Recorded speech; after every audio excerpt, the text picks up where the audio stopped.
Students, नमस्कार, आदाब, सत श्री अकाल। मैं आपका बायोलॉजी टीचर गिरिजेश स्वागत करता हूं ऑनलाइन प्लेटफॉर्म आप सक्सेस वाला के। आज से हम अपने जो बैच है 12th क्लास का इंटर का बैच इन्फिनिटी बैच, उसमें आप सभी का स्वागत और अभिनंदन करता हूं। बच्चों, जैसा कि देख ही रहे हैं कि उमंग बैच में फर्स्ट ईयर में क्लास में फर्स्ट चैप्टर हो चुका है।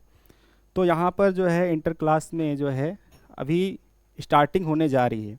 तो यहाँ पर आपको 2 टीचर बायोलॉजी पढ़ाएंगे, क्योंकि सिलेबस जो है आपका थोड़ा सा पीछे हो गया है, क्योंकि स्टार्टिंग आज से ही की जा रही है। तो आपकी जो फर्स्ट यूनिट है वो मैम पढ़ाएंगी और आपकी सेकंड यूनिट आज हम यहाँ से स्टार्ट करेंगे। तो बच्चों, जो सेकंड यूनिट है उस सेकंड यूनिट का नाम है जेनेटिक्स एंड इवोल्यूशन, जिसका फर्स्ट चैप्टर जो है principle of inheritance and variation लेकर मैं आज आप सबके बीच आया हूँ। तो श्री गणेश भगवान से आशीर्वाद लेकर हम इस क्लास को ही शुरुआत करेंगे। बच्चों, बहुत ही मज़ा आने वाला है। सबसे पहले एक इन्फिनिटी बैच के हमारे जाबाजों के लिए एक कोट है, एक थॉट है, मोटिवेशन है, उसी से शुरुआत करते हैं। चलिए देखते हैं क्या यहाँ पर हमारे टेक्नीशियन साहब ने थॉट लगा के रखा हुआ है। तो लिखा है, जिंदगी जीना आसान नहीं होता, बिना संघर्ष के कोई महान नहीं होता, जब तक ना पड़े हथौड़े की चोट पत्थर भी भगवान नहीं होता। बच्चों, मैं आप सबको ये बता रहा हूँ इस थॉट के माध्यम से कि ज़िंदगी में आपको रुकावटें आएंगी, आपको रोका जाएगा। जैसे कि आपको मनी प्रॉब्लम हो सकती है, ठीक है, आपको इशू हो सकता है कोई, आप कोचिंग नहीं जा सकते हैं, आप वहाँ की फ़ीस नहीं भर सकते हैं। तो सक्सेस वाला जो है फ्री में आपको ऑनलाइन क्लासेस प्रोवाइड करा रहा है और आपके संघर्ष में हमारा भी साथ है। आप संघर्ष करिए, हम आपके साथ हैं। और कोई भी पत्थर जब उसे बनाया जाता है, उसे एक मूर्ति का रूप दिया जाता है, तो उस पर काफ़ी चोट की जाती है। ऐसे ही आपका फ्यूचर बनाने के लिए आपको तपना पड़ेगा, आपको जलना पड़ेगा, संघर्ष करना पड़ेगा, तभी आप महान बन पाएंगे। चलिए आज शुरुआत करते हैं इस नए चैप्टर की। इन्फिनिटी बैच के बच्चों के लिए 12th क्लास की सेकंड यूनिट का फर्स्ट चैप्टर। तो बच्चों, ये है चैप्टर का name, principle of inheritance and variation, जिसका फर्स्ट लेक्चर लेके आया हूँ मैं आपके लिए। चलिए स्टार्ट कर देते हैं। तो सबसे पहले हम इंट्रोडक्शन देखेंगे क्या होता है। तो सबसे पहले जो हमारा चैप्टर है principle of inheritance and variation. तो इनहेरिटेंस क्या है, यानी कि करेक्टर्स जो हैं पेरेंट्स के, वो ऑफस्प्रिंग में ट्रांसफ़र होना ही क्या है, इनहेरिटेंस है। अब ये ट्रांसफ़र जो करेक्टर्स को ट्रांसफ़र कर रहा है वो कोई ना कोई मटेरियल है। तो उस मटेरियल को बोलते हैं बायोलॉजी की लैंग्वेज में जेनेटिक मटेरियल। अब देखते हैं कि यहाँ पर इंट्रोडक्शन देख लेते हैं सबसे पहले बच्चों। Genetics deals with the inheritance and variation of characteristics from parent to offspring.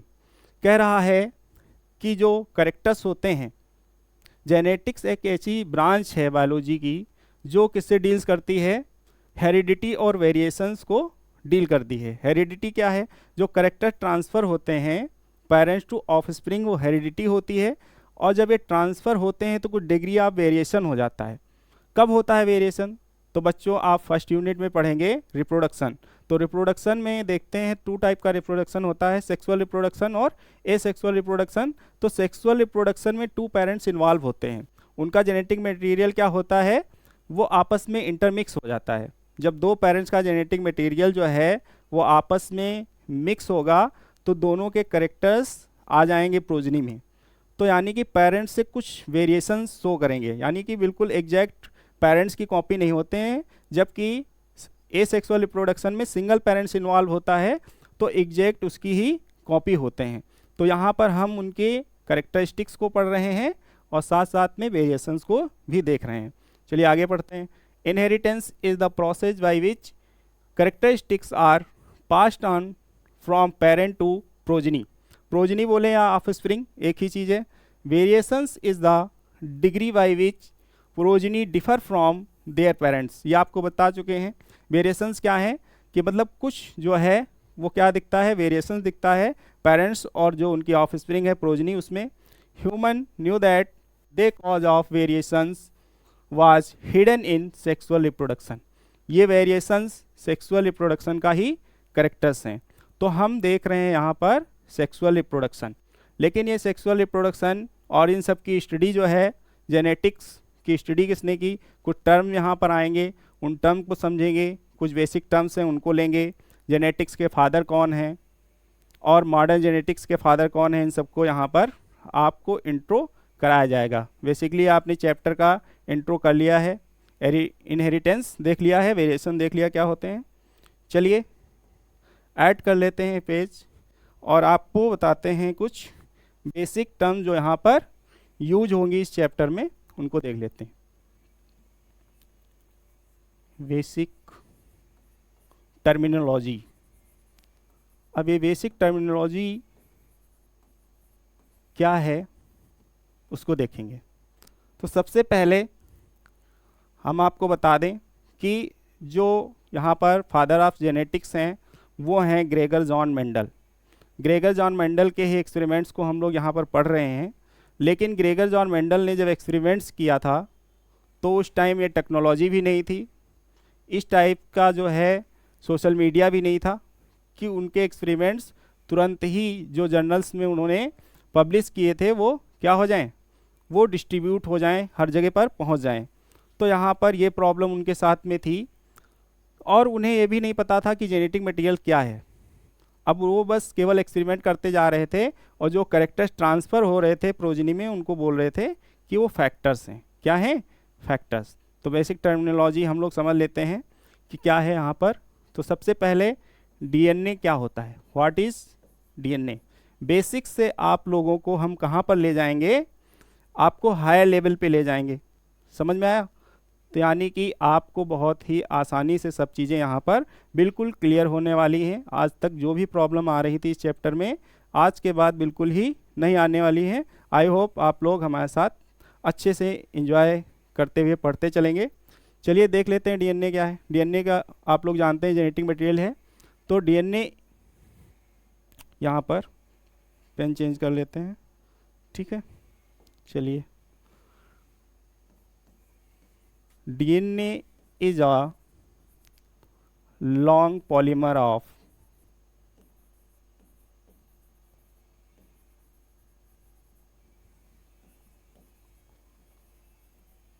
Nucleotides. Nucleotides का जो है वो एक लॉन्ग पॉलीमर चेन है। क्या है? लॉन्ग पॉलीमर चेन है। अब ये न्यूक्लियोटाइड्स का बना है, किसका बना है? न्यूक्लियोटाइड्स। ये आप अगले चैप्टर में आपको क्लियर हो जाएगा। डीएनए का फुल फॉर्म क्या है? Deoxyribose nucleic acid. ये हमारा जेनेटिक मटेरियल होता है। किसी भी जितने भी यूकैरियोट्स हैं, प्लांट्स हैं, एनिमल्स हैं, उन सब में क्या है? ये जेनेटिक मटेरियल है। अब डीएनए का जो कंडेंस्ड फॉर्म होता है, जब क्या होता है, जब सेल डिवीजन होता है तो यही कंडेंस्ड फॉर्म में क्या बना लेता है? क्रोमोसोम बना लेता है। क्या बना लेता है? क्रोमोसोम। इन सबको जानना बहुत ज़रूरी है। अगर ये टर्मिनोलॉजी आपको नहीं समझ में आएगी तो आप फिर इस चैप्टर को अच्छे से नहीं समझ पाएंगे। तो क्या होता है, जैसे कि मान लेते हैं कोई सेल है। अब सेल के अंदर क्या होता है? न्यूक्लियस होता है। अब न्यूक्लियस के अंदर देखेंगे तो ये क्रोमोसोम होता है। क्या होता है? क्रोमोसोम। ये जो क्रोमोसोम है, इसी को समझना है कि ये क्रोमोसोम कैसे हम क्रोमोसोम को डिफाइन करेंगे। तो अब देखेंगे कि क्रोमोसोम किस चीज़ का बना हुआ है। तो chromosome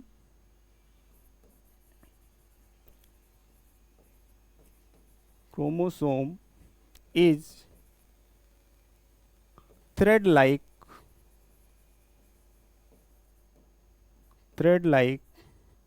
structure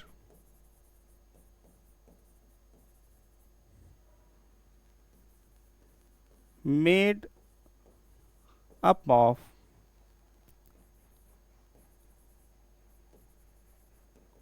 protein and DNA और प्रोटीन का बना हुआ होता है क्रोमोसोम। अब यहाँ पर देखते हैं कि क्रोमोसोम से रिलेटेड ही सब कुछ आने वाला है। क्रोमोसोम का स्ट्रक्चर देखते हैं कैसा होता है। बच्चों ये आप सब जानते हैं कि क्रोमोसोम कैसा दिखता है। तो क्रोमोसोम इस तरीके का दिखता है, ठीक है। अब यहाँ पर देखेंगे तो क्रोमोसोम ये क्या है, ये होती हैं सिस्टर क्रोमेटिड्स। क्या है, सिस्टर क्रोमेटिड्स है, ठीक। अब ये क्या है, ये यहाँ पर जो है सेंट्रोमियर है। क्या है, सेंट्रोमियर।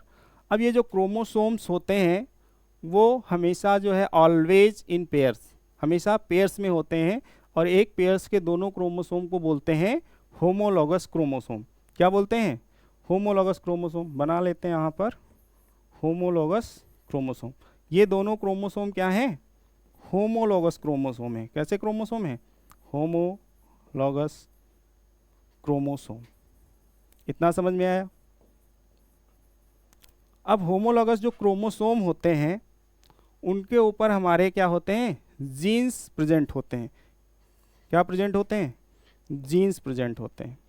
जैसे कि अभी आप लोग समझेंगे, यहाँ पर जीन प्रेजेंट है, यहाँ पर जीन प्रेजेंट है।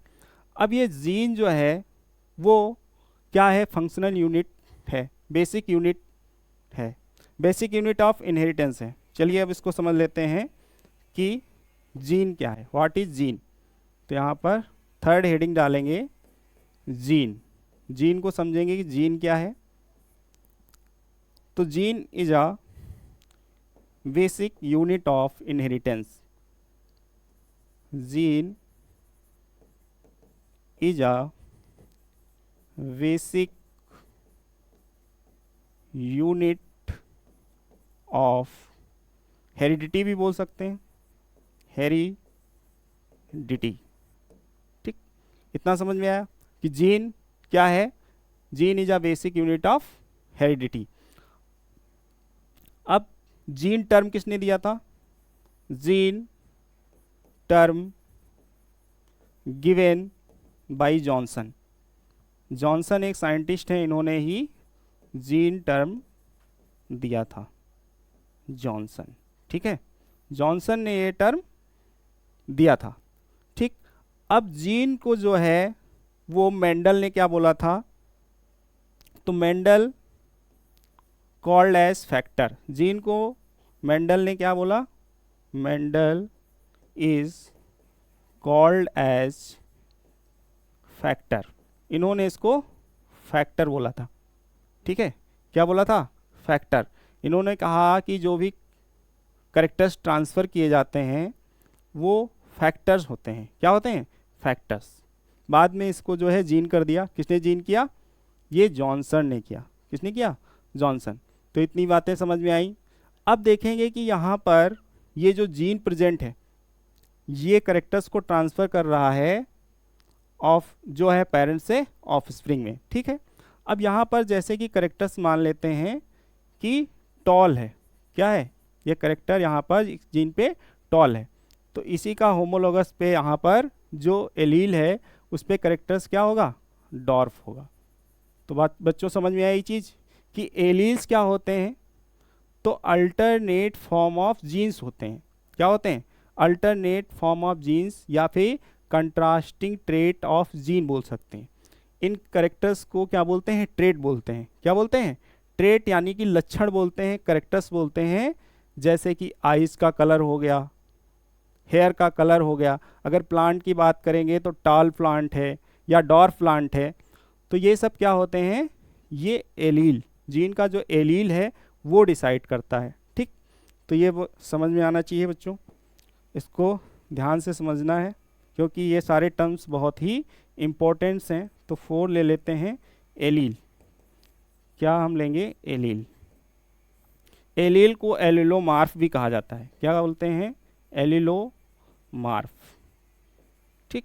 अब बात करते हैं कि ये है क्या बेसिकली। तो अभी जो चीज़ बताई गई ये हैं हमारे अल्टरनेट फॉर्म ऑफ जीन्स। क्या है, अल्टरनेट फॉर्म ऑफ जीन्स हैं, अल्टरनेट फॉर्म ऑफ जीन्स। अगर एग्जाम्पल की बात करेंगे तो tall, capital T, and dwarf, ये क्या है, ये ट्रेट्स हैं, इन्हीं को बोलते हैं एलील। ठीक है, होमोलॉगस क्रोमोसोम पे प्रेजेंट होते हैं। तो हमने क्या देखा, डीएनए देखा, क्रोमोसोम देखा, जीन देख लिया, एलील देख लिया। अब आगे चल के जो है बेसिक टर्मिनोलॉजी इसमें कौन सी आती है, तो यहाँ पर देखेंगे इसके बाद जो है जो मेंडल्स ने यहाँ पर एक्सपेरिमेंट किए, क्या किए एक्सपेरिमेंट, सबसे पहले थोड़ा सा देख लेते हैं कि यहाँ पर बेसिक टर्मिनोलॉजी, फिर मेंडल्स के बारे में बताएंगे। ठीक है, अब बात करते हैं करेक्टर्स की, जो मेंडल ने करेक्टर्स लिए थे। तो एक होता है डोमिनेंट करेक्टर, एक होता है रिसेसिव करेक्टर। बात करते हैं यहाँ पर अगली जो टर्मिनोलॉजी है, डोमिनेंट करेक्टर। डोमिनेंट करेक्टर, अब डोमिनेंट करेक्टर कौन से करेक्टर होते हैं, those character are expressed in F1 generation. वो हेट्रोजाइगस कंडीशन में भी एक्सप्रेस कर सकते हैं और होमोजाइगस कंडीशन में। तो कह सकते हैं कि दोज करेक्टर्स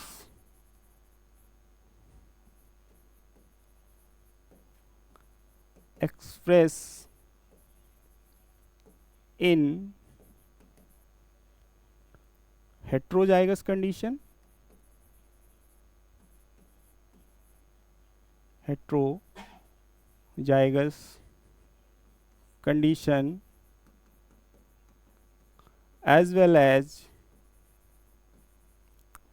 homozygous condition, दोनों ही कंडीशन में ये अपेयर होते हैं। जैसे कि होमोजाइगस कंडीशन की बात करेंगे तो क्या कह सकते हैं, कैपिटल टी। हेट्रोजाइगस की अगर बात करें तो कैपिटल टी स्मॉल टी। ठीक है, अब यहाँ पर ये भी कह सकते हैं कि only one allele decide the characters, यहाँ पर केवल एक ही एलील करेक्टर्स को डिसाइड कर देता है। ठीक है, तो ये भी कह सकते हैं only one allele decide characters in किस जनरेशन में बच्चों, F1 जनरेशन में, in F1 जनरेशन। ठीक, ये हो गया कि F1 जनरेशन में केवल एक ही जो सिंगल कॉपीज ऑफ एलील है वो भी डिसाइड कर सकती है कि करेक्टर्स जो है वो वही होने वाला है जो उसका करेक्टर्स है। मान लेते हैं टॉल वाला करेक्टर्स है। ठीक है, तो अगर एक ही कॉपीज है यहाँ पर कैपिटल टी की, तब भी एक ऐसा होगा, टॉल होगा, और अगर दोनों कॉपीज हैं तो यहाँ पर टॉल तो होना ही होना है। समझ में आया। लेकिन अब बात करते हैं अगर रेसेसिव करेक्टर की, तो देखेंगे कि जब रेसेसिव करेक्टर की बात करते हैं तो ये तभी अपीयर होता है जब दोनों ही क्या हों, दोनों ही होमोजाइगस रेसेसिव कंडीशन में हों। तो बोथ, यहाँ पर पेन चेंज कर लेते हैं कलर। ठीक है, both copies of allele is recessive। जब दोनों कॉपीज जो हैं एलील की रेसेसिव होंगी तभी क्या होगा, जैसे कि मान लेते हैं स्मॉल टी दोनों कॉपीज क्या हैं, एलील की रेसेसिव हैं, फिर ही एक्सप्रेस होगा, क्या ऐसे एक्सप्रेस होगा, dwarf, express dwarf plant in progeny. अगर प्रोजनी की बात करें तो प्रोजनी में ये तभी अपीयर होगा जब बोथ एलील क्या होंगे, रेसेसिव होंगे। कैसे होंगे, both copies of allele is recessive, दोनों प्रेजेंट होंगी तभी ये डॉर्फ प्लांट होगा। समझ में आया? क्योंकि डोमिनेंट हेट्रोजाइगस कंडीशन में भी अपेयर होता है, और ये जो है अब इसमें ये भी कह सकते हैं कि recessive character only appear in recessive homozygous condition, homozygous condition. ठीक है, ये दोनों तभी अपीयर होंगे जब होमोजाइगस कंडीशन होगी, अदरवाइज रेसेसिव कैरेक्टर्स अपीयर्स नहीं होते हैं। दूसरी चीज कह सकते हैं कि डोमिनेंट कैरेक्टर्स होते हैं स्ट्रॉन्ग कैरेक्टर्स। कैसे होते हैं? स्ट्रॉन्ग कैरेक्टर्स होते हैं, और जबकि ये जो रेसेसिव कैरेक्टर्स होते हैं these are weak characters, weak होते हैं। वीक कैरेक्टर्स होते हैं तभी तो ये F1 जनरेशन में एक्सप्रेस नहीं हो पाते हैं। ये अभी आपको समझ में आने वाला है जब इसको हम पढ़ेंगे। ठीक है, डोमिनेंट कैरेक्टर्स हो गया, रेसेसिव कैरेक्टर हो गया, जीन हो गया, एलील हो गया। अब बच्चों बात करेंगे यहाँ पर जीनोटाइप और फिनोटाइप की। किसकी बात करते हैं? जीनोटाइप क्या होता है, फिनोटाइप क्या होता है, ये सब देखने वाले यहाँ पर लिख लेते हैं। Genotype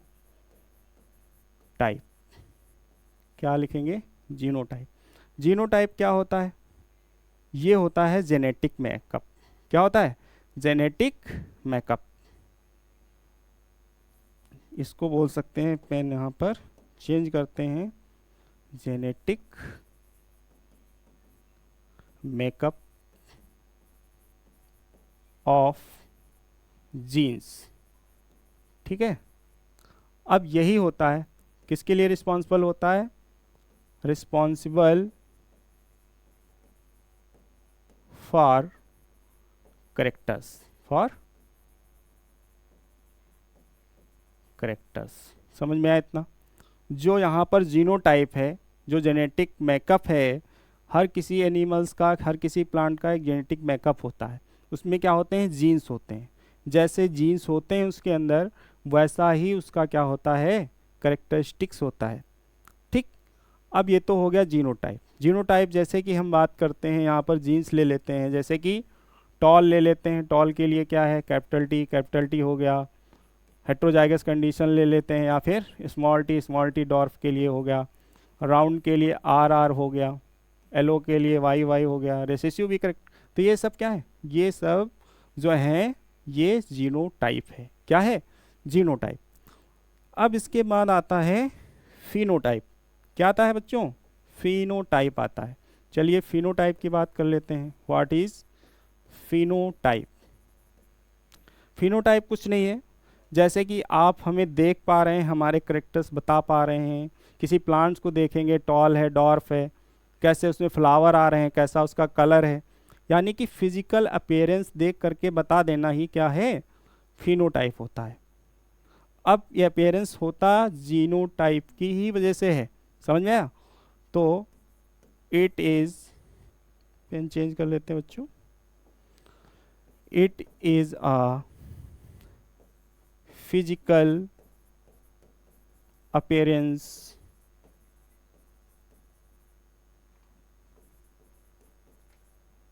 due to genotype.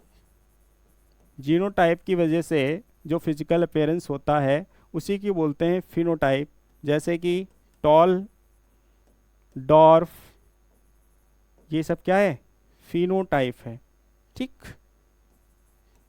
समझ गए हैं? बहुत ज़्यादा लिखने की ज़रूरत नहीं है। जितना भी आप देख करके कलर, फ्लावर का, कुछ भी, किसी भी इंसान का, ठीक है, हाइट वगैरह जो भी आप देख करके बता पा रहे हैं वो क्या है? फिनोटाइप है। आई होप इतना समझ में आ गया। जीनोटाइप हो गया, फिनोटाइप हो गया, करेक्टर्स हो गए, रेसेसिव डोमिनेंट करेक्टर हो गए, जीन हो गए। इन सबको हमने अभी तक देख लिया है। चलिए ठीक है, अब आते हैं हम कि मेंडल्स का जो वर्क है उस पर आ जाते हैं थोड़ा सा। तो देखेंगे कि मेंडल्स लॉ ऑफ इनहेरिटेंस। क्या देखने वाले हैं यहाँ पर? Mendel's law of inheritance. Gregor John Mendel conduct hybridization experiments on garden peas for 7 years 1856 to 1863 and proposed the law of inheritance. Mendel selected 4 true breeding pea plants varieties as pairs which were similar except for one characters with contrasting traits. देखिए क्या है बच्चों, ये बोला जा रहा है कि ग्रेगर जॉन मेंडल्स ने जो एक्सपेरिमेंट किया, हाइब्रिडाइजेशन किया, क्रॉस कराया प्लांट्स के बीच में, वो ट्रू ब्रीडिंग थे। जैसे कि टॉल टॉल ले लिया या फिर टॉल का डॉर्फ से करा दिया, टॉल भी ट्रू ब्रीडिंग और डॉर्फ भी ट्रू ब्रीडिंग, यानी कि वहाँ पर एलीज जो हैं वो जो है ब्लेंडिंग नहीं शो करने वाले हैं, ठीक है, क्रॉसिंग ओवर नहीं शो करने वाले हैं, ट्रू ब्रीडिंग है। कैसे हैं? ट्रू ब्रीडिंग है। अब इन्होंने जो है कितने ईयर्स तक ये जो है वर्क किया था, तो 1856 टू 1863 तक वर्क किया था। चलिए कुछ मेंडल्स के बारे में यहाँ पर बता देते हैं बच्चों। मेंडल के बारे में हम बताएंगे पॉइंट वाइज।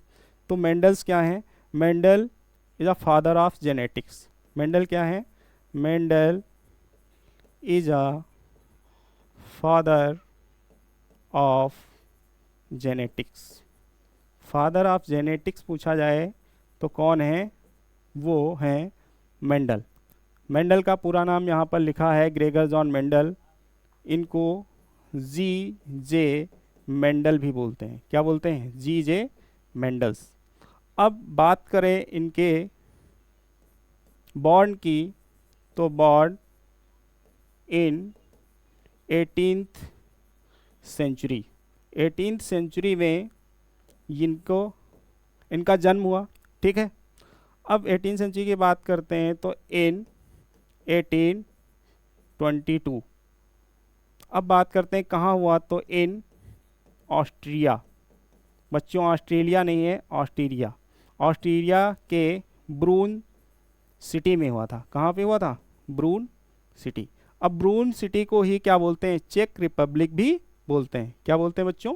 चेक रिपब्लिक बोलते हैं। अब इन्होंने, सेकंड पॉइंट था ये।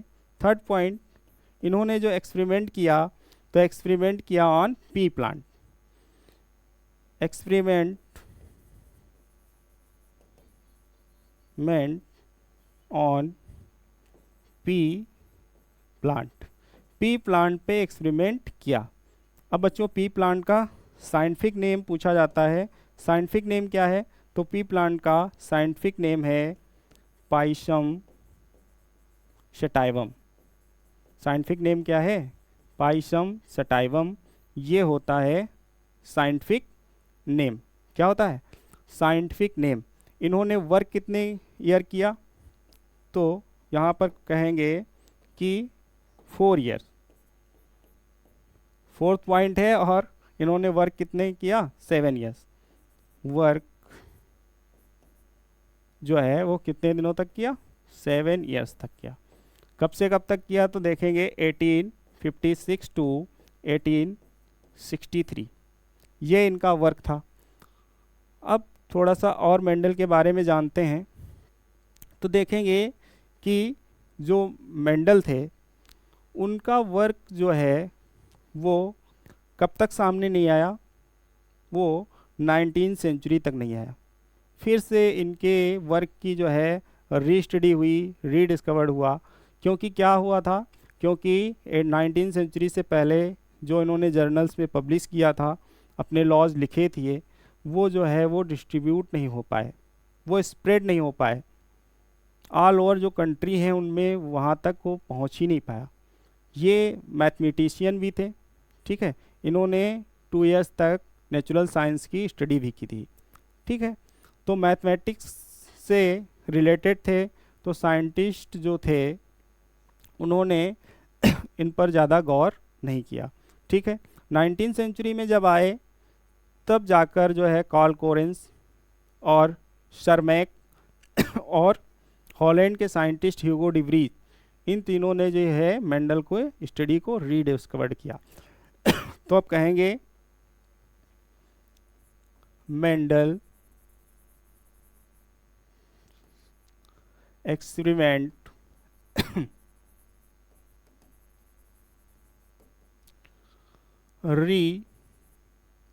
rediscovered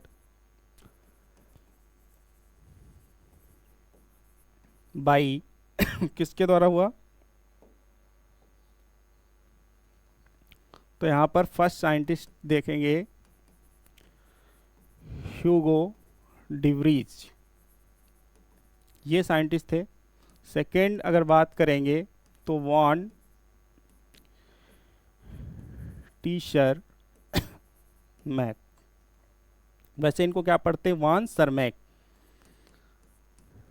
थर्ड की बात करेंगे तो यहाँ पर कौन से साइंटिस्ट हैं?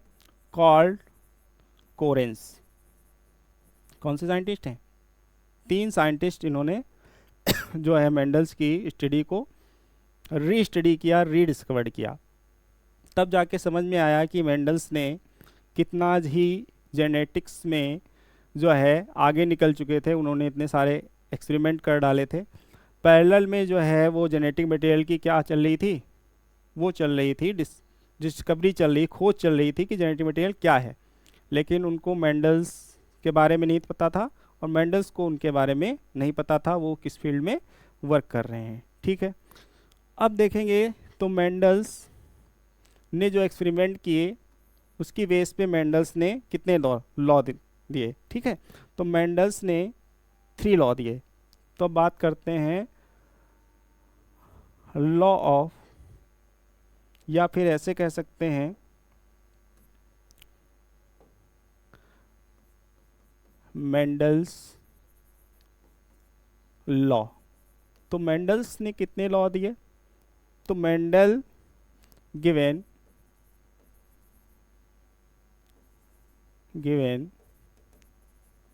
3 लॉज, 3 लॉज दिए।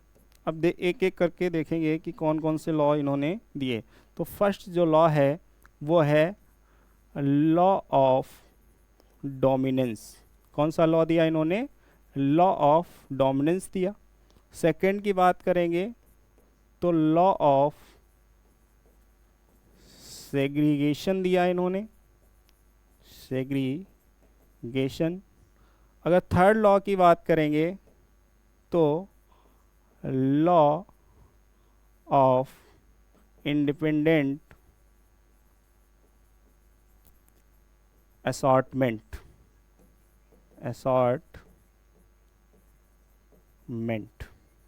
इन्होंने 3 लॉज दिए। ठीक है, लॉ ऑफ डोमिनेंस दिया, लॉ ऑफ सेग्रीगेशन दिया और लॉ ऑफ इंडिपेंडेंट असॉर्टमेंट। बहुत ज़्यादा पूछे जाते हैं एग्जाम में, मेंडल्स का वर्क पूछा जाता है। तो बच्चों क्या बताया कि मेंडल्स ने पी प्लांट्स पे वर्क किया। तो अब देखेंगे कि why Mendel choose P plant. Mendel ने आखिर क्यों पी प्लांट को ही चूज किया? एक चीज़ और बता दें, मेंडल क्या थे? मेंडल जो है वो फादर थे। क्या थे? फादर थे, क्रिश्चियन थे। एक चर्च में रहते थे, वहीं पर जो उनका गार्डन था उसी में उन्होंने पी प्लांट का जो है क्या किया था? पी प्लांट पे एक्सपेरिमेंट किया था। 14 जो है वो पीछे स्लाइड में बताया भी गया था कि 14 टाइप्स की वेराइटीज़ उनको मिली थी यहाँ पर पी प्लांट की जब उन्होंने एक्सपेरिमेंट किया था। तो अब देखेंगे कि पी प्लांट्स को क्यों चूज किया। सबसे पहले बच्चों बता दें कि पी प्लांट जो है वो इजीली ग्रो कर जाता है। तो लिख कर समझ लेते हैं, चलिए ठीक है। Why Mendel choose P plant? बच्चों मेंडल ने पी प्लांट को ही क्यों चूज किया? चलिए इनको भी समझ लेते हैं कि पी प्लांट को ही क्यों लिया। Why Mendel choose P plant, किसी और को क्यों नहीं ले लिया भाई? पी प्लांट को ही क्यों लिया? तो अब समझ लेते हैं, रीजन समझ लेते हैं भाई क्यों नहीं लिया। बिल्कुल, क्योंकि इसके रीजन्स हैं, इसीलिए इन्होंने क्या किया था? पी प्लांट को ही लिया था। चलिए बात करते हैं फर्स्ट रीजन जो यहाँ पर है। तो पी प्लांट क्या होता है? ईजिली ग्रो करता है। ठीक, दूसरा पॉइंट क्या है? शॉर्ट लाइफ स्पेन है, छोटी लाइफ स्पेन है। एनुअल प्लांट हैं। कैसे प्लांट हैं? एनुअल प्लांट हैं भाई, एनुअल प्लांट हो गए। ठीक। थर्ड क्या है? करेक्टर्स जो है वो कंट्रास्टिंग करेक्टर्स हैं। कैसे हैं इसमें? Contrasting characters. ठीक है। कंट्रास्टिंग करेक्टर्स क्यों हैं? जैसे कि टॉल हो गया, डॉर्फ हो गया। छोटा प्लांट है तो देख करके बता देंगे कि ये छोटा है, बड़ा प्लांट है तो देख करके बता देंगे टॉल प्लांट है। ठीक है, ये होता है contrasting character.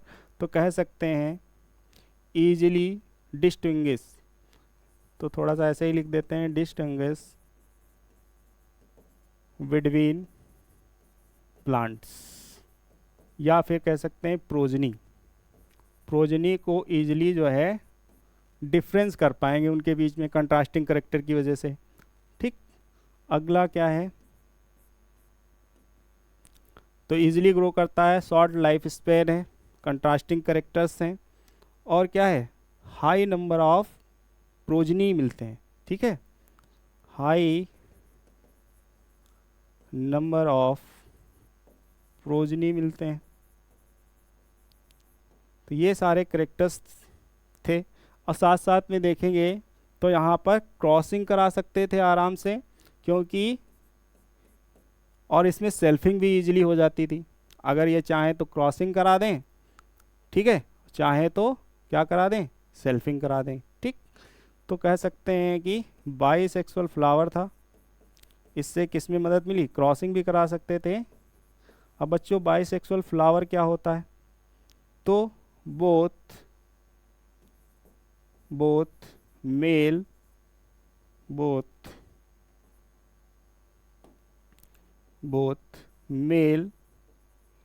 And female sex organs present in same flower.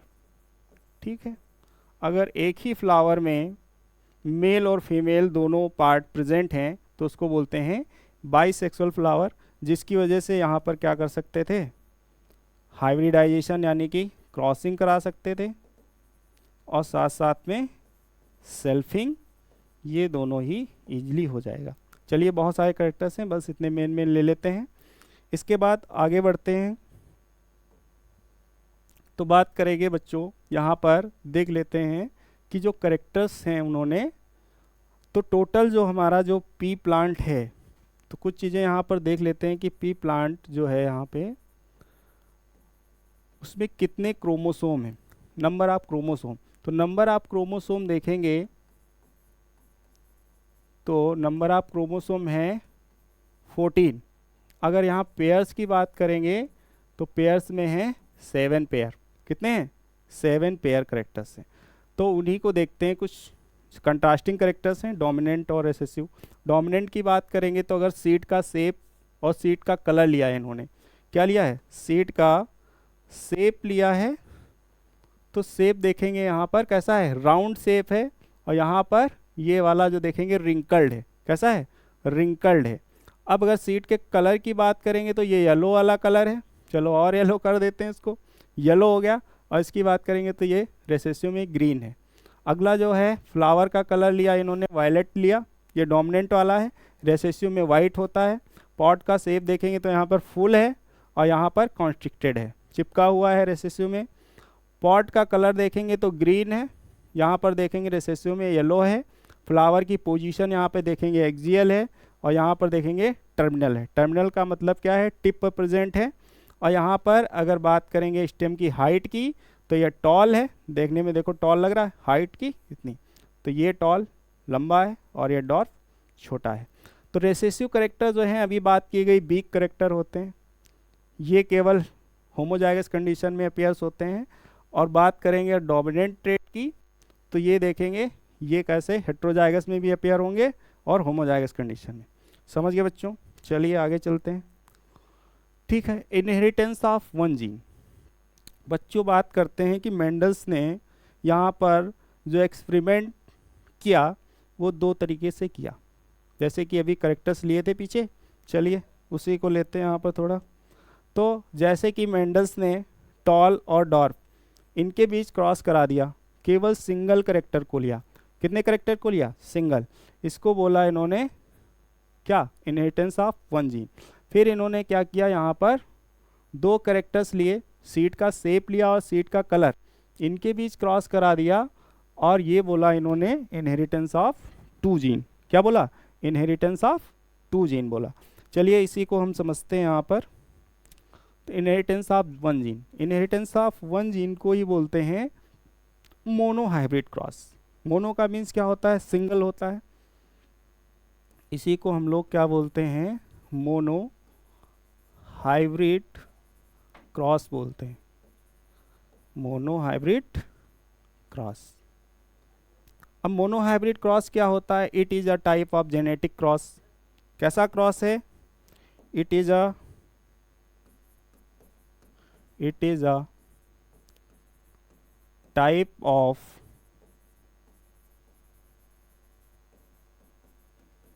genetic cross that involvement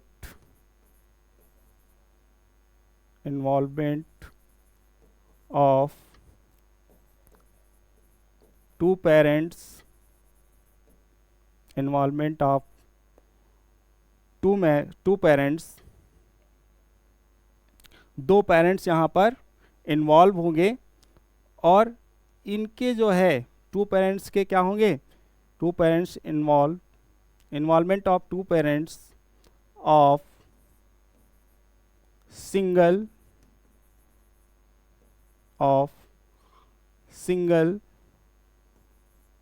pair of jeans.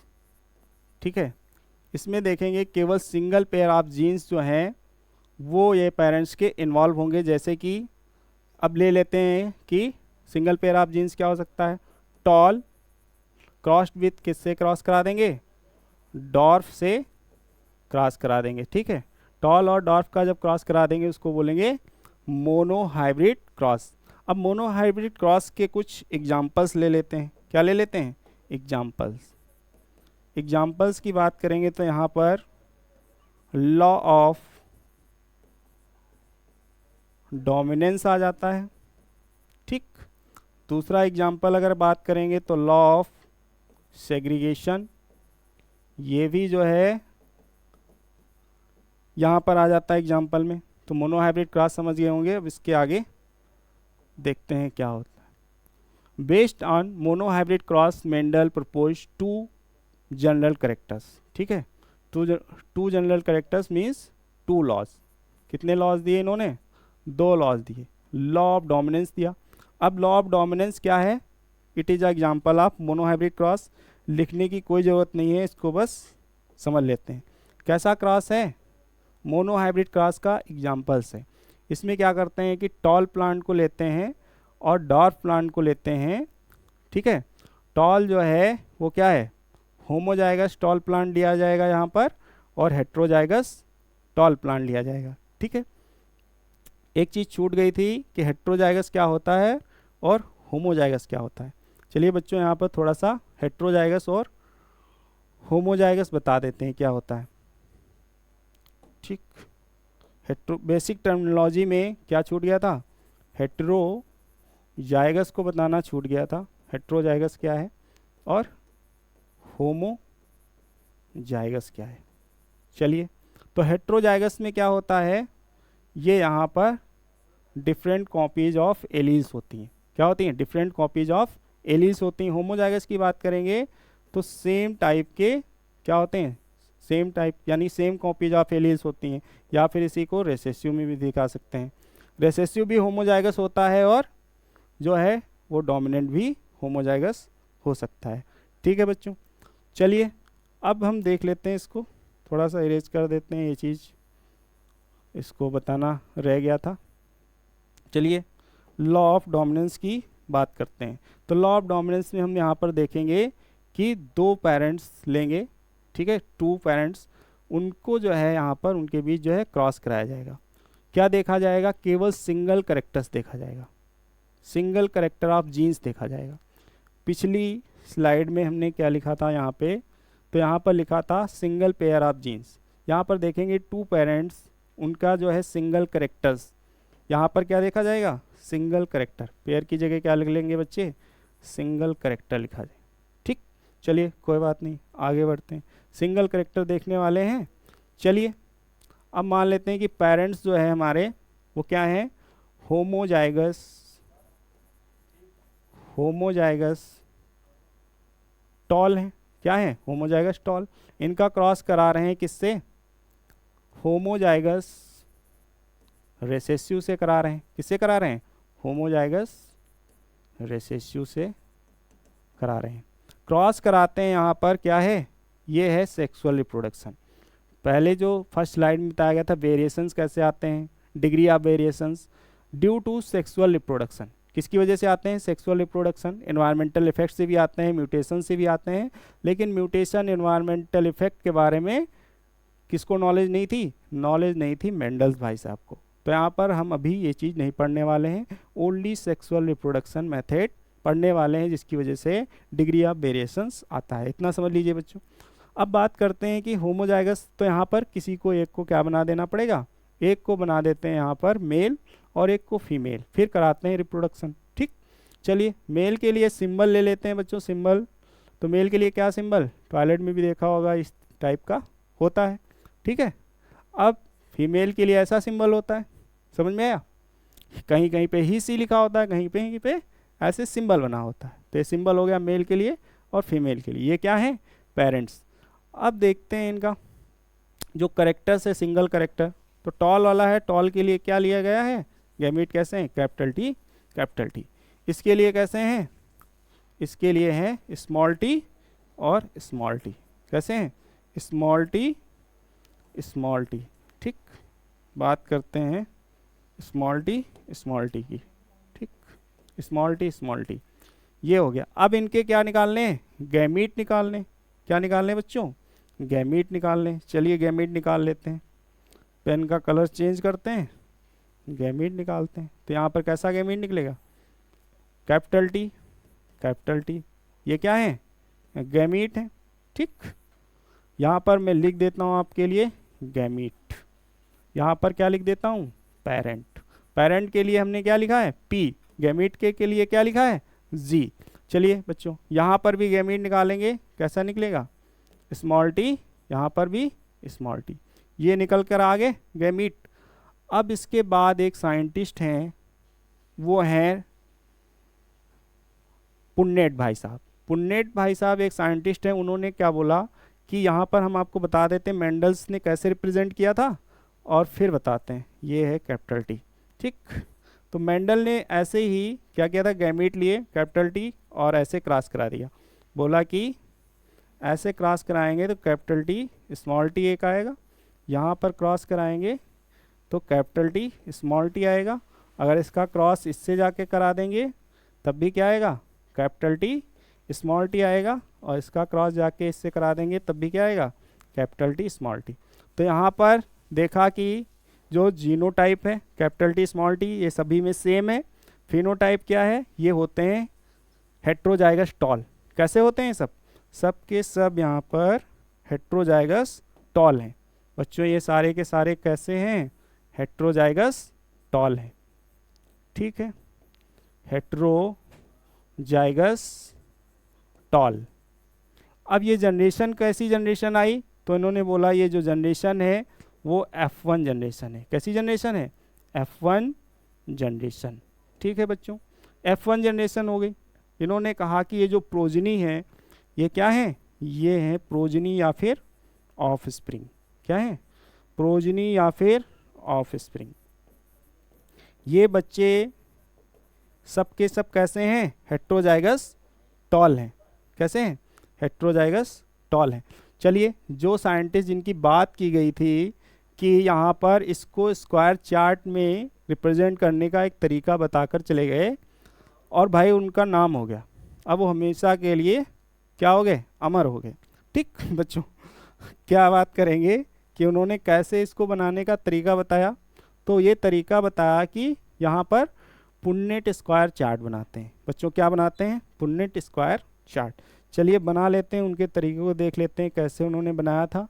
तो इन्होंने बोला कि पहले ऐसे एक स्क्वायर बना लेते हैं, जितने अभी कुछ टर्म्स और आने वाले हैं उनके बारे में भी जान लेंगे। तो इन्होंने कहा ऐसे एक चार्ट बनाते हैं, अगर 2 डिफरेंट टाइप के गैमीट हैं तो 4 जो है उनके प्रोजनी बनने वाले हैं। चलिए अब यहाँ पर इन्होंने कहा ऐसे इसको डिवाइड कर दीजिए, एक तरफ को रख दीजिए फीमेल को और एक तरफ रख दीजिए मेल को, ठीक। तो वहाँ पर मेल के गैमीट कौन कौन से थे? तो कैपिटल टी था, यहाँ पर देखेंगे तो स्मॉल टी और स्मॉल टी। चलिए क्रॉस करा दीजिए, जैसे कि पिछली वाली स्लाइड में देख लेते हैं क्या देखा था, गैमीट कौन से आए थे? Capital T, small T. इसी को इन्होंने ऐसे ना करके बोला ये गलत तरीका है भाई साहब, ऐसे जो है स्क्वायर चार्ट में बनाइए अच्छे से, जिससे आपको भी कन्फ्यूजन नहीं होगी, टीचर्स को भी कन्फ्यूजन नहीं होगी, बिल्कुल सब ईजिली समझ में आ जाएगा। चलिए उन्हीं का तरीका देखते हैं अभी। तो उन्होंने बोला चलिए बच्चों क्रॉस करिए, तो देखेंगे पेन का कलर चेंज कर लेते हैं। कैपिटल टी स्मॉल टी आएगा, कैपिटल टी स्मॉल टी, इसका करेंगे तो capital T small t, capital T small T. Rule क्या है? कैपिटल वाले को पहले रखना है, ईजिली समझ में आए, बार बार कोई कन्फ्यूजन नहीं हो, इसलिए क्या करेंगे यहाँ पर कैपिटल वाले को पहले रख देंगे। बोला गया था कि डोमिनेंट करेक्टर है, ये वाला कैसा करेक्टर है? ये डोमिनेंट करेक्टर है। ये वाले जो हैं कैसे करेक्टर हैं? रेसेसिव करेक्टर हैं। रेसेसिव करेक्टर्स जो हैं वो केवल होमोजाइगस कंडीशन में ही अपीयर होते हैं बच्चों, समझ में आया? तो यहाँ पर क्या निकल करके आ रहा है कि सारे के सारे प्लांट्स, यहाँ पर एक चीज़ देखेंगे, जीनोटाइप भी देखेंगे और फिनोटाइप देखेंगे। तो बच्चों देख करके बता दो जीनोटाइप कैसा आया है? सारे के सारे प्लांट्स का जीनोटाइप एक जैसा है। तो जीनोटाइप देखेंगे कैसा आ रहा है? 4:0 आ रहा है, 4:0, या फिर 100% बोल सकते हैं क्या है? हेट्रोजाइगस हैं। कैसे हैं? हेट्रोजाइगस हैं। हेट्रोजाइगस में भी कैसे? कैपिटल टी स्मॉल टी वाले हैं। अब इसके बाद बात करेंगे यहाँ पर, तो देखेंगे क्या फिनोटाइप आ रहा है। बच्चों बताइए कि फिनोटाइप कैसा आया है, यानी कि देख करके जो बता रहे हैं वो कैसा आएगा? तो वो आ रहा है यहाँ पर, यानी कि सारे के सारे कैसे हैं? टॉल हैं। ये भी टॉल, ये भी टॉल, ये भी टॉल और ये भी टॉल। चलिए तो सारे के सारे कैसे हैं? टॉल हैं। 4:0 ये कैसे हैं? टॉल हैं, सभी के सभी टॉल हैं। अब ये कैसे टॉल हैं? तो हाइब्रिड टॉल हैं। कैसे टॉल हैं? हाइब्रिड टॉल हैं।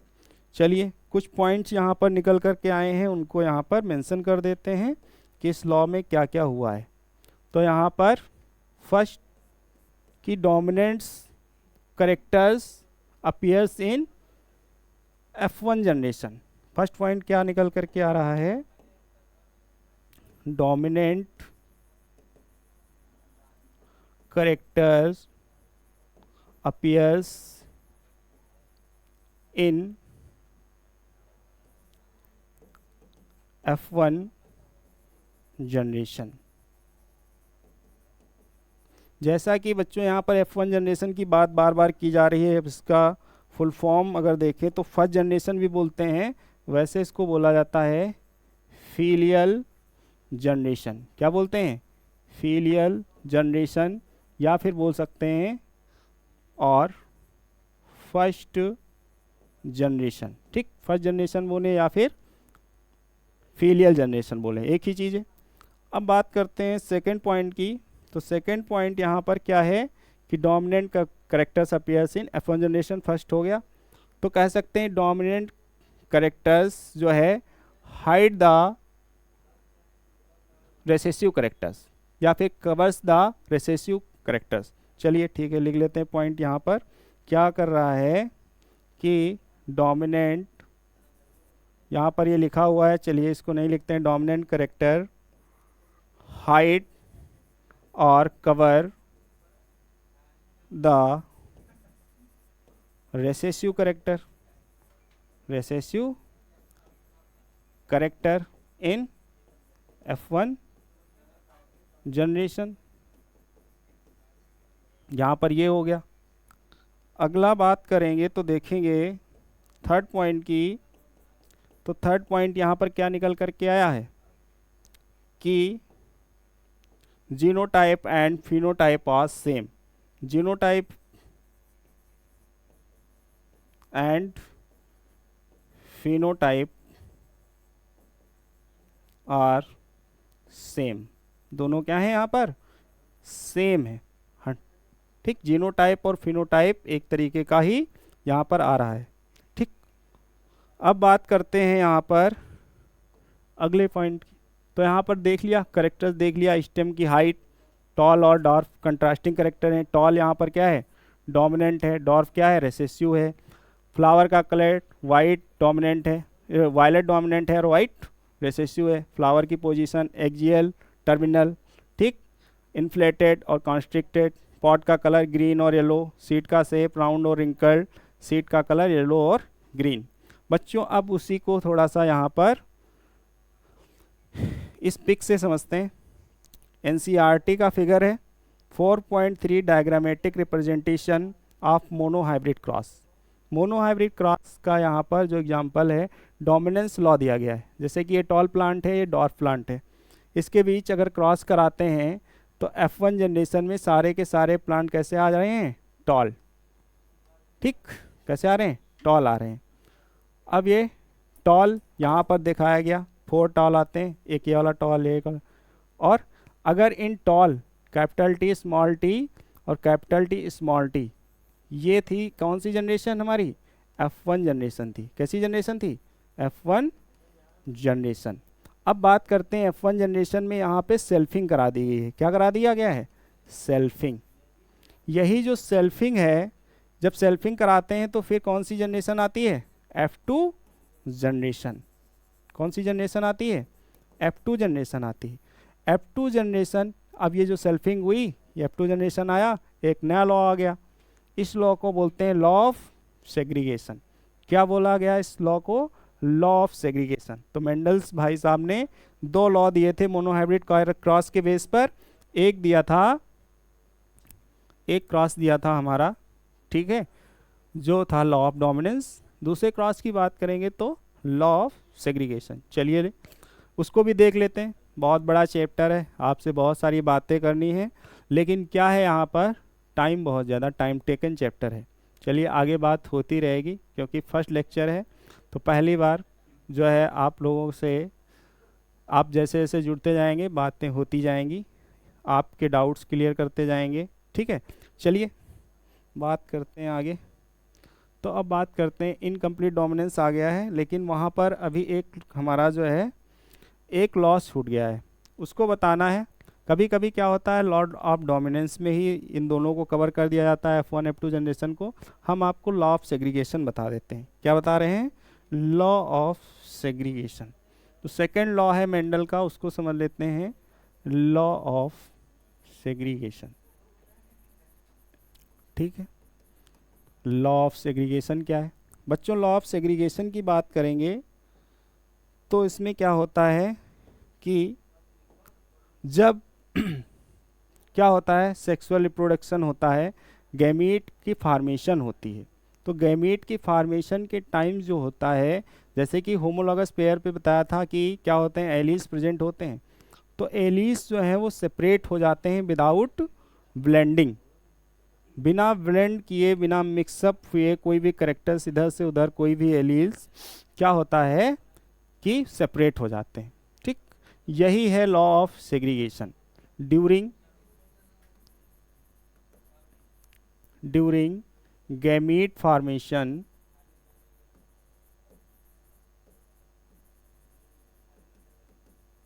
alleles are separating without blending, बिना ब्लेंड हुए ही ये सेपरेट हो जाते हैं। चलिए इसको समझ लेते हैं। जैसे कि हम कह रहे हैं कि क्रोमोसोम के ऊपर जीन्स प्रेजेंट हैं और जीन्स के अल्टरनेटिव फॉर्म एलील हैं। अब यहाँ पर फिर से समझ लेते हैं कि ये मान लेते हैं होमोलॉगस क्रोमोसोम का पेयर है, ठीक। इस पर जो हमारा जीन है, ये वाला जीन और ये वाला जीन, ठीक है। अब ये जीन जो है टॉल के लिए है और ये डॉर्फ के लिए है, ठीक।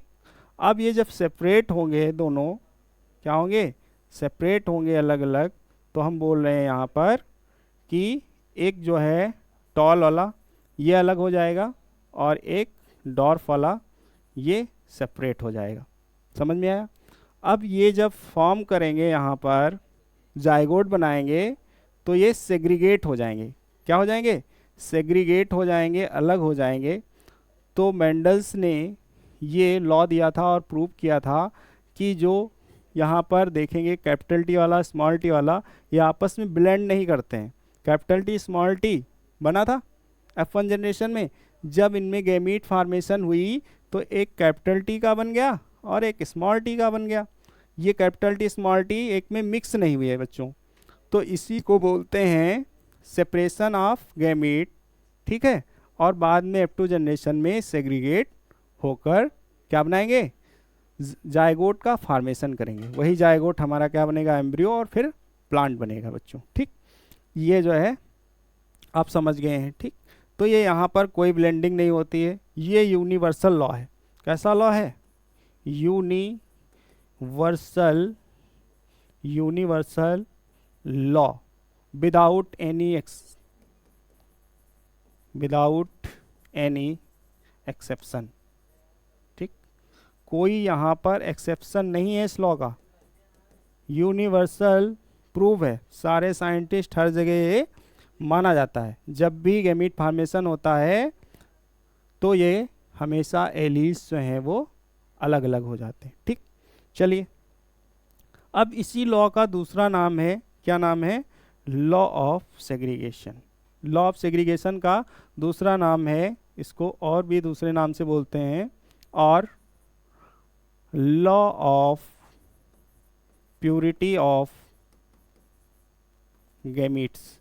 क्योंकि यहाँ पर अब बच्चों आपने देखा कि गैमीट्स क्या हैं, अपने प्योर फॉर्म में प्रेजेंट हैं, ब्लेंड नहीं किए हैं। तो इसको दूसरी तरीके से क्या बोल सकते हैं? Law of purity of gametes भी बोल सकते हैं। समझ में आया बच्चों? अब हमने गैमीट को सेपरेट कर लिया है, ऐसे ही इधर भी कैपिटल टी स्मॉल टी होगा। चलिए इसको अलग पेज पे समझते हैं थोड़ा सा। F2 जनरेशन, ठीक। अब बच्चों हम लोग समझ चुके हैं, तो इसको लिखते हैं कि पेरेंट ले लेते हैं F1 जनरेशन वाले, ये क्या है? पेरेंट। अब इनको फुल नहीं लिखने वाले हैं, आप लोग समझ चुके हैं। क्रॉस कराते हैं कैपिटल टी स्मॉल टी। कैसे हैं बच्चों? लिख लेते हैं यहाँ पर हेट्रोजाइगस हैं। कैसे हैं? हेट्रोजाइगस, ठीक। अब ये भी क्या है? हेट्रोजाइगस। लिखने की कोई ज़रूरत नहीं, इतना लिख दिया है, समझ जाइएगा।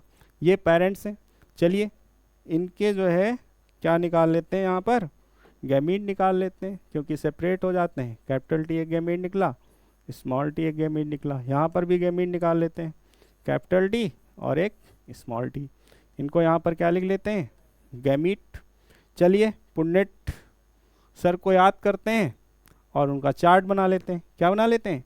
चार्ट बना लेते हैं। चलिए बनाते हैं यहाँ पर चार्ट। तो उन्होंने बोला कि इस तरीके से आपको एक चार्ट को ड्रॉ करना है, अच्छे से समझ लेना है। सिंबल बनाने हैं मेल और फीमेल के, मेल को रखते हैं, फीमेल को रखते हैं, और फिर हम रखते हैं गैमीट को। तो गैमीट क्या है, किधर भी रख दो सेम गैमीट है, कैपिटल टी स्मॉल टी वाले। चलिए क्रॉस करते हैं बच्चों, क्रॉस देखते हैं। आइए बात कर लेते हैं। कैपिटल टी क्या बना बच्चों? Capital T. इसका कराएंगे कैपिटल टी स्मॉल टी, इसका इससे कराएंगे capital T small T, small T small T. देखिए ये जो F2 जनरेशन थी, ये कैसी जनरेशन हो गई? F2 जनरेशन, कैसी जनरेशन आ गई बच्चों? F2 जनरेशन, सेकेंड जनरेशन है, सेकेंड फीलियल जनरेशन। समझ में आया बच्चों? अब बात करते हैं कि ये कौन सी जनरेशन थी? F1 जनरेशन थी। कैसी जनरेशन थी? F1 जनरेशन थी। F1 जनरेशन, अगर बात करें कि अगर लॉ ऑफ डोमिनेंस को समझें तो एक टॉल मैन की एक डॉर्फ लड़की से शादी हो गई, मैरिज, तो उनके जो बच्चे हुए वो सारे के सारे टॉल हुए। ये लॉ ऑफ डोमिनेंस है, टॉल वाला करेक्टर डोमिनेट कर गया। जैसे कि आप देखते नहीं है कि रोहित शर्मा क्रिकेट में इनिंग स्टार्ट करते हैं तो पहले से डोमिनेंट खेलना स्टार्ट कर देते हैं, 10 बॉलों में 30 रन बना देते हैं, सामने वाले की हिम्मत ही नहीं पड़ती, एक्सप्रेस ही नहीं कर पाता अपने आप को। तो वैसे ही डोमिनेंट करेक्टर जो है रिसेसिव करेक्टर्स को एक्सप्रेस नहीं होने देता है। लेकिन लास्ट में जब ये अलग अलग हो जाते हैं, विकेट गिरता है, तो क्या होता है? वो आता है बॉलर और अपने आप को एक्सप्रेस करता है, थोड़ा सा अपना जो है एक्सप्रेशन देता है। ठीक वैसे ही यहाँ पर भी देंगे कि यहाँ पर F2 जनरेशन में डॉर्फ प्लांट एक्सप्रेस हुआ। अब देखेंगे ये भी टॉल है, ये भी क्या है? हेट्रोजाइगस टॉल है, ये भी टॉल है। तीन प्लांट कैसे हुए? टॉल हुए, और एक कैसा हुआ? डॉर्फ प्लांट हुआ। तो अब यहाँ पर हम जीनोटाइप और फिनोटाइप देखने वाले हैं। तो बच्चों आप लोग बताएंगे कि यहाँ पर जीनोटाइप क्या निकल करके आ रहा है? जीनोटाइप को देखेंगे, जीनोटिपिक रेशियो लिखेंगे। क्या बच्चों लिखेंगे? जीनोटिपिक रेशियो लिखते हैं। तो जीनोटिपिक रेशियो आप लोग बताएंगे, कैपिटल टी वाले कितने हैं, फिर रेशियो क्या है? कैपिटल टी स्मॉल टी का, फिर रेशियो किसका है? स्मॉल टी का। चलिए बात बताइए कितने हैं कैपिटल टी? तो एक है, सिंगल ओनली, यही तो एक है। कैपिटल टी स्मॉल टी वाले कितने हैं? एक ये है और एक ये है, दो हो गए। स्मॉल टी वाला एक है, ये है। चलिए इसकी बात करेंगे तो देखेंगे 1:2:1, ये रेशियो आता है बच्चों। जीनोटिपिक रेशियो क्या आता है? 1:2:1। अब बात करते हैं, ये टॉल है, ये भी टॉल है, ये भी टॉल है, और ये डॉर्फ है। ये कैसा है? डॉर्फ। तो बच्चों समझ में आया कि यहाँ पर फिनोटिपिक रेशियो देखने वाले हैं। क्या देखने वाले हैं? Phenotypic ratio. आई होप आप लोगों को अच्छे से समझ में आ रहा होगा। ठीक है, अब बात करते हैं यहाँ पर फिनोटिपिक रेशियो की। तो फिनोटिपिक रेशियो यहाँ पर क्या आने वाला है? तो ये आने वाला है 3:1। बच्चों बात करेंगे कि 3:1 में 3 क्या है? 3 टॉल है और 1 क्या है? डॉर्फ है। क्या है? डॉर्फ। तो इसमें जो है क्या निकल के आया? Genotypic ratio 1:2:1, phenotypic ratio 3:1। ठीक है, ये लॉ समझ में आ गया। अब बात करते हैं मेंडल्स ने जो लॉ लिए थे, फिर कैसे उन्हें पता चला कि ये हेट्रोजाइगस कंडीशन में है, कैसे उन्हें पता चला कि ये होमोजाइगस कंडीशन में ये रिसेसिव है। तो उन्होंने क्या किया था? एक टेस्ट किया था। क्या किया था? एक टेस्ट किया था, उसी को बोलते हैं टेस्ट क्रॉस।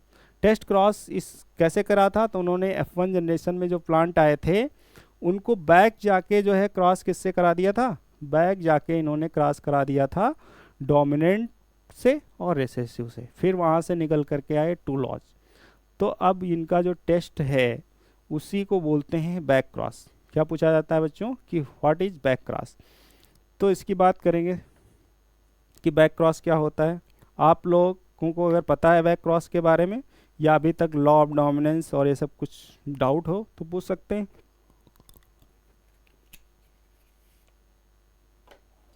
चलिए बच्चों स्टार्ट करते हैं। यहाँ पर मेंडल्स का जो एक्सपेरिमेंट था वो उस पर भी था कि हमारे जो प्रोजनी आ रहे हैं या हमने जो प्लांट लिए हैं उसमें किस टाइप के एलील है, किस टाइप के गैमीट है।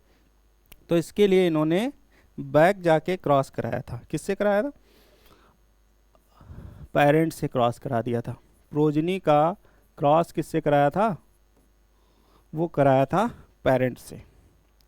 तो F1 जनरेशन, यहाँ पर पेन का कलर चेंज करते हैं। F1 जनरेशन प्लांट, या फिर इसी को बोलेंगे प्रोजनी बैक क्रॉस विद, ठीक है, बैक क्रॉस विद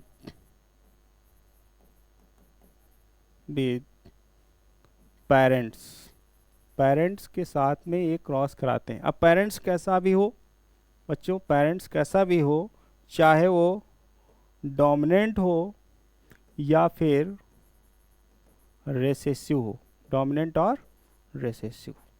अब यही डोमिनेंट और रेसेसिव के बेस पर अगर क्रॉस कराते हैं तो दो टाइप का क्रॉस होता है।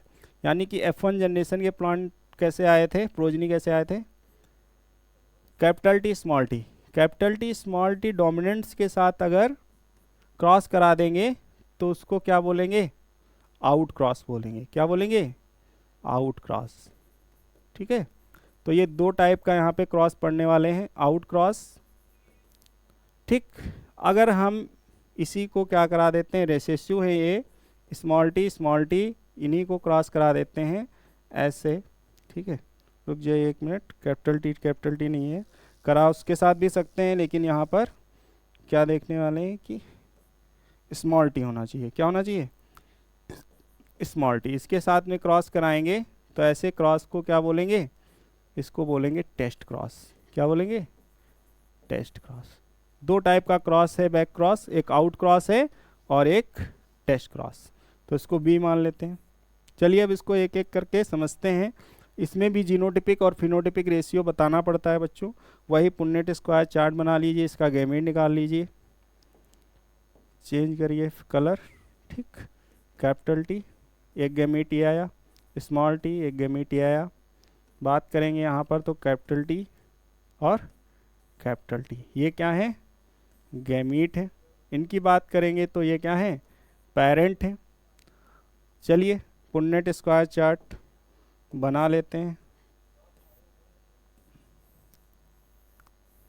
चलिए बच्चों बताइएगा, एक तरफ क्या रखते हैं, मेल के लिए सिंबल बना देते हैं, फीमेल का। चलिए रख लेते हैं, मान लेते हैं ये मेल है और ये फीमेल है, या फिर कुछ भी, चलो कोई बात नहीं, बना लेते हैं। ठीक, ये है फीमेल। फीमेल किसको लिया है, कैपिटल टी ले लिया है, मेल ले लिया है हमने कैपिटल टी और स्मॉल टी। चलिए क्रॉस कराइए, देखें क्या आता है बच्चों। तो कैपिटल टी आया, इसका इसके साथ क्रॉस कराएंगे तो क्या आएगा, कैपिटल टी स्मॉल टी, इसका इसके साथ कराएंगे तो कैपिटल टी, इसका इसके साथ कराएंगे तो कैपिटल टी स्मॉल टी। तो इन्होंने देखा कि जो हमारी जनरेशन आ रही है, प्रोजनी आ रही है, तो उसमें जो रेशियो है, बात कर लेते हैं, इधर देख लेते हैं कि जो जीनोटिपिक रेशियो है, क्या है, जीनोटिपिक रेशियो। तो बस इसको ऐसे ही लिखते हैं, जीनोटिपिक रेशियो छोड़ देते हैं। क्या रेशियो निकल के आया, कैपिटल टी वाले कितने हैं और कैपिटल टी स्मॉल टी वाले कितने हैं। तो देखेंगे 2:2 है, यानी कि 50-50%। कितना है, 50% है रेशियो, 50-50% है, आधे आधे हो गया। अब बात करते हैं यहाँ पर, इसकी बात करते हैं। चलिए गैमेट निकाल लीजिए इनके बच्चों, निकाल लेंगे, कर लेंगे, बिल्कुल कर लेंगे। अब तो बिल्कुल ही समझ में आ गया होगा। ये पेरेंट है, क्या बात कर लेते हैं इनकी, पेरेंट की। अब गैमेट निकालते हैं, स्मॉल टी ये गैमेट है। इसकी बात करेंगे तो कैपिटल टी एक हो गया, एक स्मॉल टी हो गया, ये क्या हो गए, गैमेट।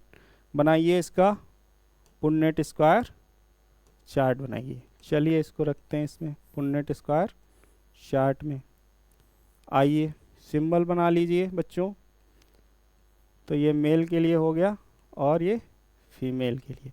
चलिए गैमीट को रखते हैं यहाँ पर, क्या निकल कर ये आया है, यहाँ पर मेल का सिंबल कर लेते हैं, इसको बना लेते हैं मेल और इसको बना देते हैं फीमेल। तो यहाँ पर मेल के लिए कैपिटल टी और स्मॉल टी हो गया, यहाँ पर स्मॉल टी। चलिए क्रॉस करके देखिए क्या आता है, देख लेते हैं।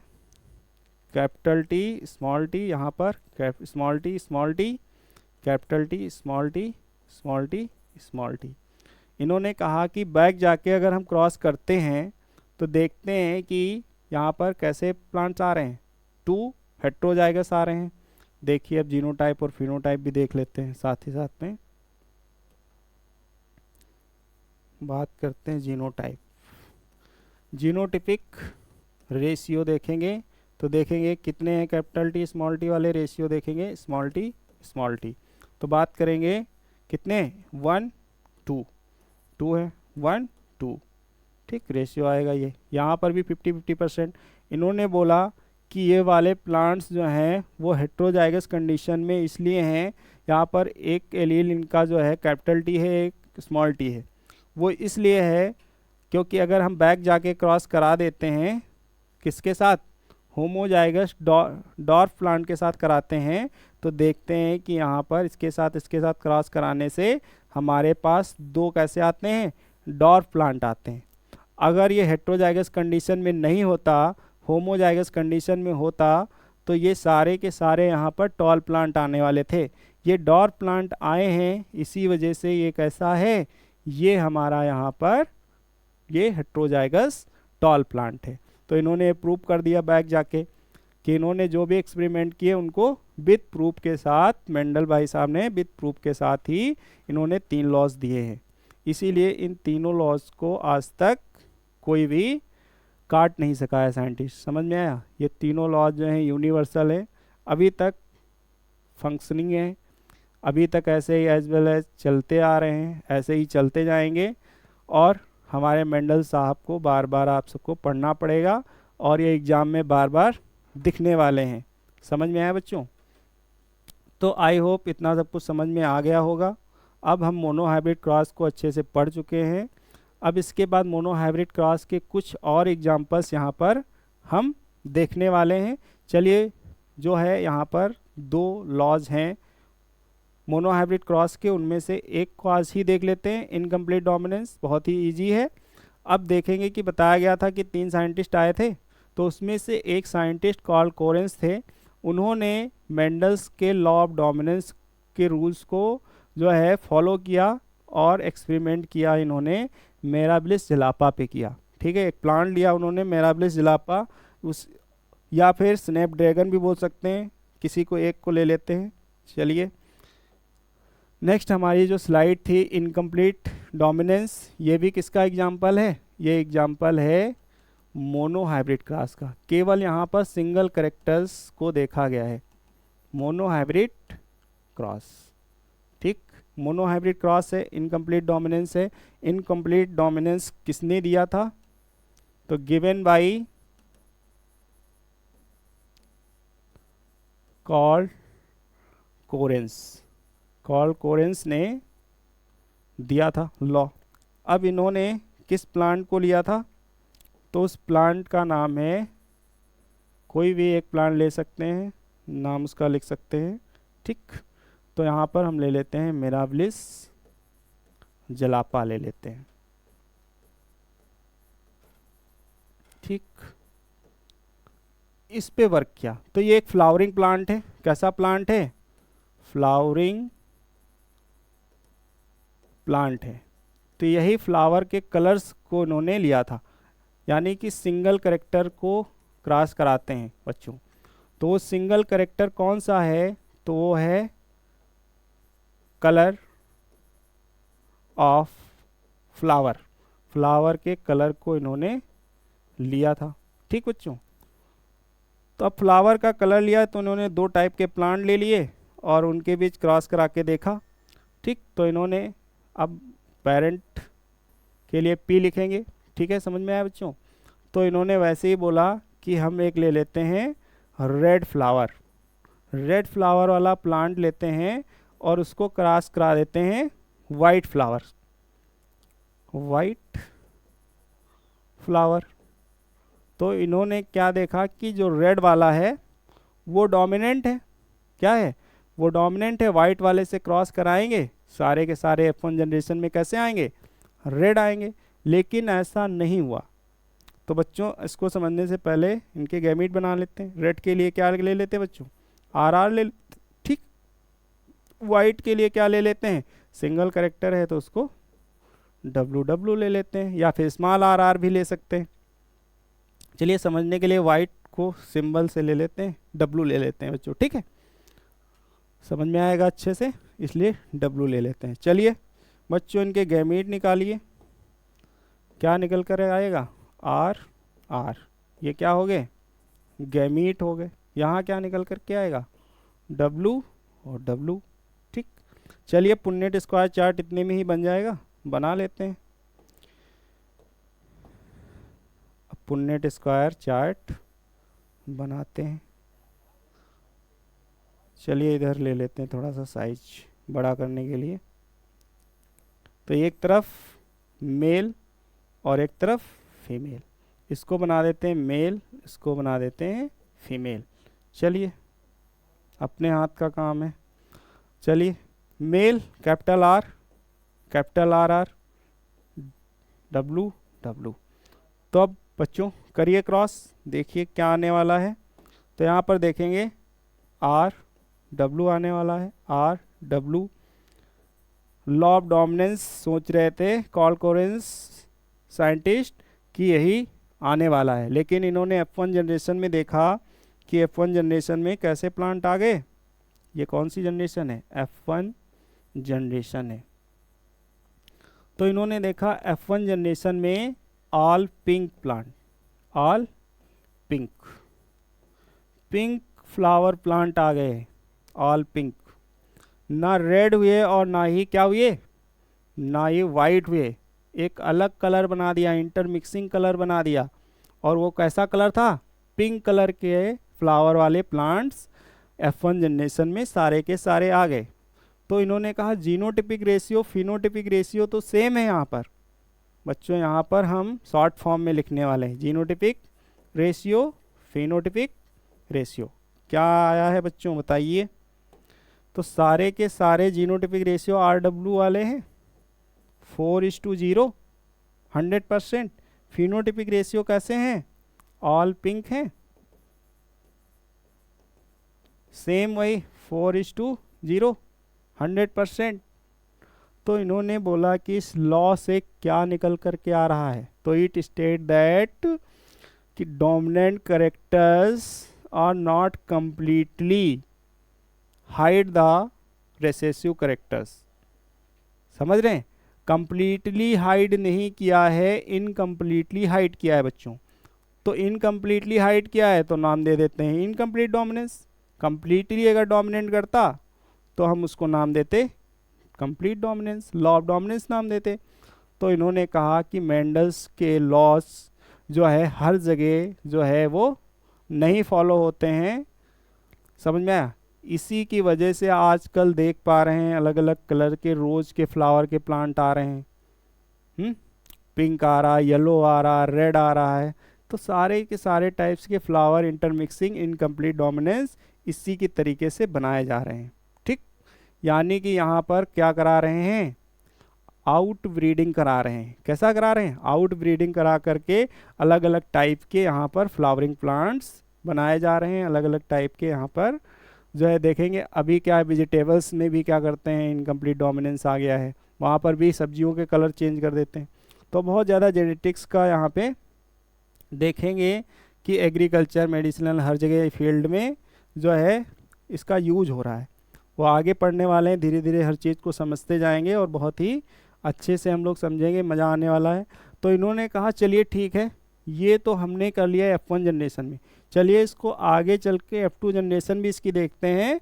और F2 जनरेशन में कैसे जो है लॉ ऑफ सेग्रीगेशन वाला रूल यहाँ पर फॉलो करता है या नहीं करता है। तो इन्होंने कहा कि लॉ ऑफ सेग्रीगेशन वाला रूल तो ये फॉलो कर लेता है। जैसे कि बच्चों क्या आया था यहाँ पर, RW, ऐसे प्लांट्स आए थे F1 जनरेशन में। चलिए इन्हीं से सेल्फिंग करा देते हैं। जैसा मेंडल ने किया था वैसा ही सेम टू सेम फॉलो किसने किया, कॉलकोरेंस ने भी फॉलो किया। तो उन्होंने कहा एक तरफ मेल रखते हैं, एक तरफ फीमेल रखते हैं, सेल्फिंग कराते हैं। RW में सेल्फिंग कराने वाले हैं। अब ये कैसे हैं?